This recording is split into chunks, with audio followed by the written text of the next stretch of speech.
ეხლა სოფლიოში მიდის ძალიან საშინელი პროცესები. სირიაში დაიწყო მასობრივად ქრისტიანების ხოცვა ჟლეტვა. თურქეთმა ფაქტობრივად ეგ ოპოზიცია არის თურქული ძალა, თურქეთმა უდიდესი ტერიტორიები აიღო ის სირიაში. ვითომ ეხა ოპოზიცია, მაგრამ ამ ოპოზიციას აკონტროლებს თურქეთი და იმ დღეს ერდოღანის შვილმა დაწერა, რომ მამაჩემმა გაიმარჯვა. ეს თქვენ ფიქრობთ რას ნიშნავს? შემდგომი სამიზნე შეიძლება იყოს ჩვენი ქვეყანა. სხვათა შორის წინასწარმეტყველებაც არის ქალბატონი. კი ბატონო, მაგას დაბრუნდები. კი ბატონო, ეხა უყურეთ რა ხდება, ჩვენ შეიძლება გავხდეთ შემდგომი სამიზნე. და ვინ შეიძლება იყოს საქართველოს დამცველი, დააკვირდით ამას. მე ამ რუსეთში რო დავდივარ, იმიტომ დავდივარ, რომ რეალურად იქ მე რუსებს ვეუბნები, რომ საქართველოში ქართველი ხალხი ის კი არ არის მარტო რუსთაველზე რო დგას. ქართველი ხალხი არის ის, რომლებიც თქვენ გიღებენ უამრავ ტურისტს და გამოხატავენ თქვენს მიმართ სიმპათიებს, იმიტომ რომ ამ ხალხს გული არ აუწრუდეს.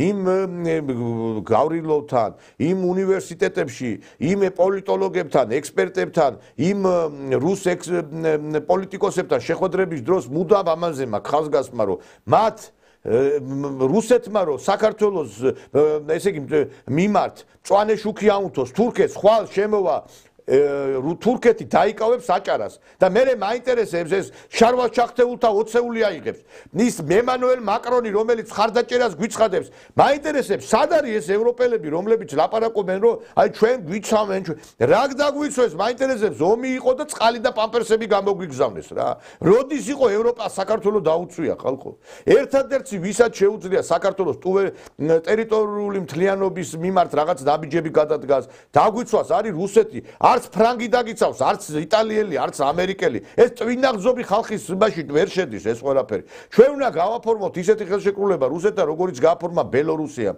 სამოკავშირეო ხელშეკრულება. უნდა მჭიდრო კავშირი, იმიტომ რომ ჩვენ შეიძლება ვიყოთ დიდი დარტყმის ქვეშ.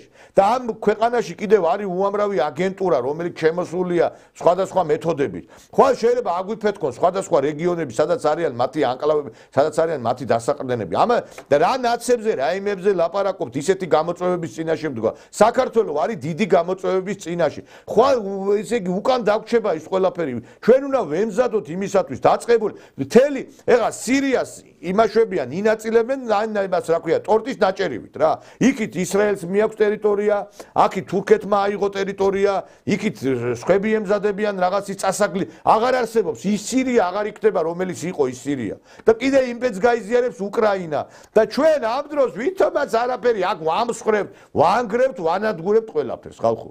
შეიძლება აი ცოტათი აზე მოვიდეთ და მე მინდა აი ეს როდესაც ქვეყანა გამოწვევების წინაშე დგას, მინდა ხელისუფლებას მიუმართო კიდე ერთხელ. ერთგული ხალხი დააკომპლექტეთ თანამდებობები. ისეთი კი არა, ცოლი რო იმაშია, ევროპული გზისკენ მიდის და მეორე ქმარი რო კიდე იმაში ხელისუფლებას უჭერს, ხა. ვერ გავიგე რა უბედურება, ესეთი რა არის, რა ხდება, ხალხო, ესა რა. და ამიტომაც უნდა ჩვენ გავძლიერდეთ და ბოლო გადავდგათ ნაბიჯები იმისათვის რომ ეს ქვეყანა იყოს დაცული. ეხლა დავით აღმაშენებელს შიგნით რო არ დაემყარებინა წესრიგი და გიორგი ბრწყინვალეს და კიდე ჩვენ დიდ მეფეს გარემტერს ვერ დავამარცხებდით. ყველა დღეს უამრავი ადამიანი გვიყურებს. აი ხა რუსეთში კაცო ხალხი ინვესტიციების ჩასადებად ემზადება და მოქალაქეობას არ ვაძლევთ ხალხო. უამრავი ადამიანი ბატონო ლექსო შეხვდა ძალიან დიდი ბიზნესმენებთან მქონდა საუბარი გვინდაო ჩადებაო ინვესტიციებისო ჩადება მაგრამ ეხლა თუ მოქალაქეობა არ მოგცეზო თუ რაღაცა ეხლა ქართველ კაცს ეხლა ჩააბარა ეხლა აღარ გული აღარ მიღა ვიღაცამ შეიძლება ჩადო და მე რო ეხლა რანაირად არის ეხლა ჩავდო და რატო არ უნდა მისცე ქართველ კაცს ჩინიმაებს თუ აძლევ არავე ეხლა ეს ახალი პრეზიდენტი რო შევა ყაველაშვილი რაღაცა უნდა შეიცვალოს ეს ყველაფერი რა შეხვდა ეგერ ეხლა მე განახებთ მე ფრაგმენტს ახალგაზრდა ბიჭი შეხვდა კაცო შიო ივანიშვილი ბიზნეს მოგვარე აი ცრემლი მოძდიოდა ვლადი კავკაზელი რა არ მიშვებენო საქართველოსიო იმიტომ რომ იქ დავიბადეო ცხინვალშიო მიწერია ცხინვალი ისა რა ქვია სამხრეთ ოსეთი რა დავაშავე ხა იქ დავიბადე იმიტომ რომ იქაური ყავს ისა რა ქვია დედა იქაური ყავს რა და мама ისა ყავს რა ქვია ივანიშვილი რა ქნას იმბავე რატო უამრავი ქართველი გინა სხვადასხვა რეგიონებიდან არის კაცო ხო არ ვიცი მე რაღაცა უნდა მივიღო ძავები და ამ მოწინავე პოზიციებზე და გააკომპლექტეთ ხალხი ერთგულების მიხედვით რაღაცა ან ამ რეიტინგებს არ უყურებთ ამ ტელევიზიის, ეხლა დავიჯერო, ყველაფერს უსმენთ, ყველაფერს აკონტროლებთ. ეხლა ვითომაც არაფერი ეს ჩვენი ესეთი მაღალი რეიტინგი, კაცო, ჰა? იმხელა მილიონებს აღარჯავთ თქვენ სამთან. ეხლა პირველი არხი გინდა ყოფილა, გინდა არა. როგორც პირველმა არხმა მოიქცა, როგორც აშუქებდა, ეს რა იყო, რა უბედო. დღე და ღამე იჯდა იქ გამოკვეპილი. ეს ქალი $5,000 რო უხდით, კაცო, იმას ხელფას რა. $5,000 არის, რო აიღო მთელი რა კამერები არა გვაქვს მაგფასის რა. ბატონო ნიკოლო, თქვენ იმდენჯერ თქვით, რომ რა $5,000 უხდით, რომ ამ ქალმა თვითონ თქვა, რომ ხელფას მობატება აღარ მიდაო, რა ქვია. არ უნდა არა ისე.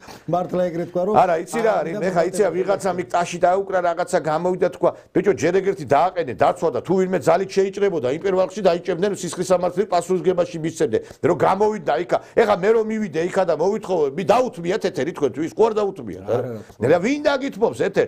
წამოპლაკული იყო, ქვეყანა ინგრეოდა და იქ ვიღაცამ თქვა, ეგო გათვლა არისო, ხედავ ეხა გიჟები დასვესო. ბიჭო, ვინ თქვა, ეთი აი თქვენ ვერ გაიგეთ ერთი რამე. ყველამ ვინც გაიგო, ყველამ გაიგო. ეხლა ვიღაც ეს პოლიტიკა თუ თქვენ უნდა აწარმოებთ, რომ აი ხალხი გაიგებს, რომ ხალხმა ყველამ კარგად იცის ვინ-ვინა. ნაცები არის სექტა. ეს არის სექტა, რომელიც სამწუხაროდ საქართველოს ფარგლებს გარეთაც არის, სიმართლე რო გითხრა და კარგი ხდება ეს ტელევიზიების თუ მალე დაიხურება, იმიტომ რომ აი სიმართლე რო გითხრა, რუსეთშიც ბევრი არის ამათი ზემოქმედების ქვეშ, რო იცოდეთ რა. ხო და ამიტომ საჭირო არის აუცილებლად აი ამ გადამჭრელი ზომების მიღება. დააფასეთ ერთგული ხალხი, გაყარეთ ნაცები, დახურეთ ტელევიზიები და ბოდიში და ეს ცოლქმრები კიდე ჩამოყალიბდნენ, კიდე საითკენ არიან, ერთად არიან თუ რაღაცა, იმიტომ რომ ეხლა ვერ გავიგე, ბიძინა ივანიშვილის ხო არ დაგწერთ თქვენ ჯვარს ეხლა იმის მიხედვით არა? ამაშიც ხო არ ჩაერევა?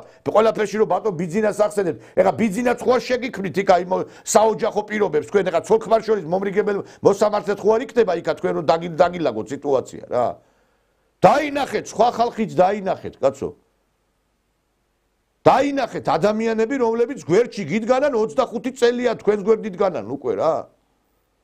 ეხლა ოცნება არ არის ხელისუფლებაში 25 წელი, მაგრამ თქვენ ხო ხართ პოლიტიკაში 25 წელი, კაცო. სახელმწიფოებრივად აზროვნებენ. ეხლა მე არ ვიცი რა უბედურება უნდა გჭირდეს ეს, რომ სხვა ვერ დაინახო, კაცო, რა უბედურებაა ესა რა. ესე იგი, მე არ ვიცი, აჭარის არხი მოქმედებდა იმის წინააღმდეგ, ხელისუფლების პირველი არხი სულ ყველგან გამოტენილია ეს ნაცები რა, ყველგან ფულებს აშოვნინებენ რა. პროტესტის ნიშნად კი ტოვებენ, ტოვებთ. თუ თავისით არ წავიდნენ, ჯერ ხო არ უშვებთ, ის თავისით წავიდნენ. იმედია ეხლა იმ ნაცების ადგილას ისევ ნაცები არ დაინიშნება რა. იმედი მაქვს. აი ხა ჩამოვიდა ეგერ შესანიშნავი გოგო, ახალგაზრდა გოგო, დედამისმა მითხრა, აი ჩემშვის უნდა სამსახურის დაწყება. ვერ შოულობს სამსახურს ისბავში. აი რატო ვერ უნდა იშოვოს, მაინტერესებს ქალი გოგო ჩამოვიდა ახალგაზრდა ადამიანი, აი რატო ვერ უნდა იშოვოს სამსახური, ხო? კი ბატონო. არა, თუ ნაცია, ის დაქალოჩკებით წყვიტავენ რა, ნაცი დაქალოჩკები რა. ეს პრეს-ცენტრები როგორ მუშაობდით, მაინტერესებს ძალოვანი სტრუქტურების პრეს-ცენტრები. ესე იგი, ვკრიფავდი ვიდეოებს და ვამონტაჟებდი, რომ მეჩვენებინა, მე როგორ პოლიციელზე ძალადობდნენ. იმ უწყებებს, რომლებსაც ეს ეხებათ, რომ დაედოთ მასალა თუ როგორ ძალადობდნენ პოლიციელებზე, იმითი რო შევდივოდი მათი პრეს-ცენტრის ხელმძღვანელების, იმის მაგივრად ემუშავოთ მოდების ჩვენებას ვუგებულებდი. კაბები როგორ უხდებოდა, ამასაც ჩვენებდნენ Facebook-ზე. თუ კაბები ჩვენება იყო საჭირო ამ მომენტში, თუ იმისი, რა ქვია, ვიდეო მასალით ჩვენება. მე ვერ გავიგე ერთი რამე რა. მე კიდე ერთხელ ვამბობ, დიდი მადლობა ჩვენ პოლიციას.